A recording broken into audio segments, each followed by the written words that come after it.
Hello বন্ধুরা, Rama Hensel ব্লগে সবাইকে স্বাগত। আশা করি তোমরা সকলেই ভালো আছো। আজকে আমি একটা নতুন রেসিপি নিয়ে চলে এসেছি। দেখো, আজকে আমি তোমাদেরকে বানিয়ে দেখাচ্ছি হান্ডি মাটন। মাটন হান্ডি। দেখো, আমি এটা নিজের মতো করে বানিয়েছি। তোমাদের কেমন লাগবে যেন, লাল টকটকে হান্ডি মাটন। তো এই রেসিপিটা তোমাদের সাথে শেয়ার করব। স্কিপ না করে পুরো ভিডিওটা দেখো বন্ধুরা। ভালো লাগলে একটা লাইক করে আমার পাশে থেকো। যারা নতুন আছো তারা আমার চ্যানেলটাকে সাবস্ক্রাইব করে দিও, ঠিক আছে? তো দেখো, এখানে আমি সব রেডি করে নিয়েছি। এটা হচ্ছে হান্ডি। হান্ডিটা করার সময় আমি রাতে ভিজিয়ে রেখেছিলাম। সকালবেলা এটাকে সারা রাত ভিজিয়ে, জল দিয়ে ভিজিয়ে রেখেছি যাতে ফুটে না যায় হান্ডিটা। তারপরে এটাতে আমি 1 পা চাল দিয়ে এটাকে আমি ভাত রান্না করে নিয়েছি। তারপর ভালো করে ধুয়ে এটাকে কমে গেল। তো এখন আমি দেখো, এখানে 1 কেজি মটন নিয়েছি, ভালো করে ধুয়ে পরিষ্কার করা আছে। আর এখানে হাফ কেজি পেঁয়াজ কুচিয়ে নিয়েছি। 1 কেজি মটনের সাথে হাফ কেজি পেঁয়াজ নিয়েছি। যেহেতু এটার মধ্যে কোনো জল পড়ছে না, পেঁয়াজের রসটাই গলে এটা সেদ্ধ হবে, যার জন্য আমাকে হাফ কেজি পেঁয়াজ দিতে হচ্ছে। তো এখানে আমি সবকটা একসাথে দিয়ে দিচ্ছি। কয়েকটা গোটা রসুন, কয়েকটা আমি পেঁয়াজ নিয়েছি। পেঁয়াজের সাইজটা আমার একটু বড় হয়ে গেছে। তোমাদের কাছে যে সাঁচি পেঁয়াজ থাকে সেটা দিতে পারো, সেটাই ভালো হয়। আর কয়েক কোয়া রসুন নিয়েছি। তো এগুলো সব একসাথে আমি অ্যাড করব এবং ভালো করে এটা ম্যারিনেশন করে নেব।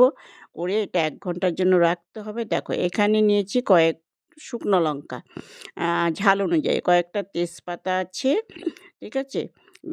আর হচ্ছে দারচিনি, আর একটা জয়িত্রী, এটা মাংসটা গলবে সাহায্য করবে। বড় এলাচ, একটা স্টার অনিয়ন, ছোট এলাচ, দারচিনি আর লবঙ্গ সব মিলিয়ে আমি এটা ভালো করে ম্যারিনেট করবো। কিছু দিচ্ছি পেঁয়াজ বাটা। আমি আমার মতো করে করছি এটা।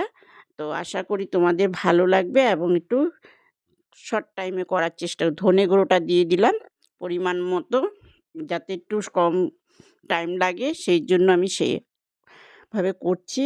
দিচ্ছি জিরের গুঁড়ো। আর অসাধারণ হয়েছিল মাংসটা খেতে। এটা রুটি পরোটা এবং গরম গরম ভাতের সাথে ভীষণ, আমি ফার্স্ট টাইম করেছি এবং খুবই ভালো হয়েছে। আশা করি তোমরা ট্রাই করবে। আর দিয়ে দিচ্ছি পরিমাণ মতো ঝাল অনুযায়ী লঙ্কা গুঁড়ো। তোমরা যেরকম ঝাল খাও সেইভাবে দিবে। আর দিচ্ছি হচ্ছে কাশ্মীরি লঙ্কা গুঁড়ো, কালারটাকে আনবে। যেহেতু হান্ডি মাটন, কারণ হাঁড়ির মতনে সেটা বানানো হয়, সেই জন্য এটার মধ্যে আমি কালারটা আনার জন্য একটু কাশ্মীরি লঙ্কা গুঁড়োটা একটু বেশিভাবে ইউজ করলাম। আর দিচ্ছি পরিমাণ মতো হলুদ গুঁড়ো। আমার বলা করাতে যদি একটু ভুল হয়ে যায় প্লিজ তোমরা একটু মানিয়ে নিও। আর পরিমাণ মতো দিচ্ছি নুনটা পরিমাণ মতন দিয়ে এটাকে ভালো করে ম্যারিনেশন করতে হবে। আর এখন আমি দিচ্ছি এর মধ্যে সর্ষের তেল। সর্ষের তেলটা এটা খাঁটি একদম কাঁচি ঘানি সর্ষের তেলটা, একটু তেলটা আমি পরিমাণ বেশি করে দেব। দিয়ে এটাকে ভালো করে মেখে নেব। যতটা চটকে চটকে এটা মেখে 1 ঘন্টা বা পৌনে 1 ঘন্টার জন্য এটা মেখে রেখে দিব ঢাকা দিয়ে। পরে তোমাদের কাছে রান্নায় ফিরে আসবো। তো এটা আমি আগে মেখে নিচ্ছি। দেখো, এটা মাখা হয়ে গেছে। এইভাবে আমি কিন্তু এখানে পেঁয়াজ রসুন বাটা আর আদা বাটাটা ইউজ করি না, আমি একটু পরে করব। এই কটু দিয়ে আমি আগে মেখে নিলাম। 10 মিনিট পরে ও দুটো দিয়ে মাখবো। তো এখন আমি 10 মিনিটের জন্য এটা ঢাকা দিলাম। দেওয়ার পরে দেখো, এখানে একটু আটা মেখে নিচ্ছি, আটাটার দরকার আছে। এখন দিয়ে দিচ্ছি এর মধ্যে আদা বাটা একটু পরিমাণ মতো, আর দেব রসুন বাটা। দিয়ে এটাকে আবারও মেখে আমি ঢাকা দেব। ঢাকা দিয়ে আবার কিছুক্ষণ রেখে দেব। তারপর আমি রান্নায় চলে যাব। তো এটা ভালো করে চটকে আবার মেখে নিচ্ছি। তোমাদের পেঁয়াজের সাইজটা ছোট যদি থাকে ভালো হয়, যাদের ইচ্ছা হয় দেবে। এর মধ্যে আমি একটু আলু ব্যবহার করি, কারণ মাংসে আলু না হলে আমার ভালো লাগে না, সেই জন্য। তো এখানে কড়াতে আমি বেশি করে সর্ষের তেলটা দিয়ে দিয়েছি, শুধু সর্ষের তেল আর জিরে ফোড়ন দিয়েছি। দেখো, আলাদা করে দিয়ে দিয়েছি। এটা গরম হওয়ার পর আমাকে ঠান্ডা করতে হবে একটু, যেহেতু আমি এটা হাঁড়িটার মধ্যে ঢালবো তেলটাকে, সেই জন্য। তো এটা আমি আগে গরম করে, দেখো ঠান্ডা করে আমি হাঁড়ির মধ্যে এটা দিয়ে দিয়েছি। দিয়ে এখন আমি ভালো করে নেড়ে পুরো হাঁড়িতে তেলটা মাখিয়ে নেব। এইভাবে মাখিয়ে নিলাম। এখন আমি এই মাংসগুলো এর মধ্যে দিয়ে দিচ্ছি। দেখতে থাকো তোমরা। সুন্দর করে গুছিয়ে মাংসটাকে দেব। আর এই মাংসটা হতে প্রায় ১ ঘন্টারও টাইম লেগে যাবে। তো হান্ডির মতো তো আমি তো গ্যাসে করছি না। আর এখানে আমি আলু ভেজে রেখেছি আগের থেকে। তোমাদের এটা অপশনাল, যারা চাও তো দিতে পারো, আর যারা চাও না তো নাও দিতে পারো। তো আমার আলু দিলে ভালো লাগে, তাই আমি আলুটা দিয়ে দিচ্ছি।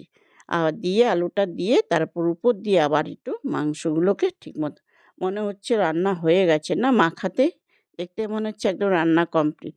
এখন আমি এটাকে ভালো করে ঢাকা দিয়ে এই যে আটাটা নিয়েছি এটা দিয়ে পুরো কভার করে দেব, যাতে একদম দমে দমে হবে, কোনো ভাপটা বেরোতে না পারে।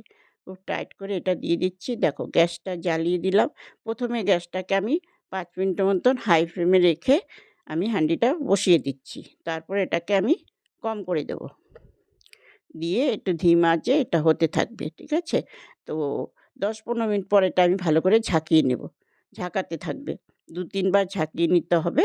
তো দেখো এটা হতে আমি আঁচটা কমিয়ে দিয়ে দিলাম। এটা হতে থাক। এটা ২০ মিনিট পর আমি আবারও একবার ঝাঁকিয়ে নিচ্ছি, কারণ এটা প্রচণ্ড ভারী হয়ে গেছে ঝাঁকাতে, আর খুব গরম। সেইজন্য আমি আস্তে করে এটা ঝাঁকিয়ে নিচ্ছি। ঝাঁকিয়ে আবারও এটাকে বসিয়ে দিব এভাবে।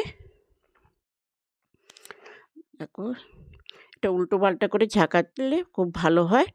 তো আমি সেরকমভাবে পারছি না, ভীষণ ভারী হয়ে গেছে। তো আবার বসিয়ে দিচ্ছি। তো এটা হয়ে যাবে, এরপরে আমি নামিয়ে দেবো। ঠিক আছে? দেখো আমার এটা কিন্তু প্রায় হয়ে গেছে।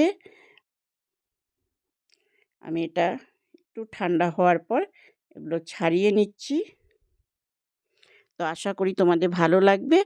ভালো লাগলে একটা লাইক করে দিও প্লিজ বন্ধুরা, আর আমার পাশে থেকো। আমিও তোমাদের পাশে অবশ্যই থাকবো, আর সবসময় আছি তোমাদের পাশে। তো কেমন হয়েছে দেখো, তো লাইক শেয়ার করে দিও। ভালো থেকো, সুস্থ থেকো, সবাই ভালো থাকবে, ঠিক আছে? তো আজকের মতন টাটা, বাই বাই। অনেক অনেক ভালোবাসা সবাইকে, অনেক অনেক ধন্যবাদ এতক্ষণ আমার ভিডিও দেখার জন্য। Thank you.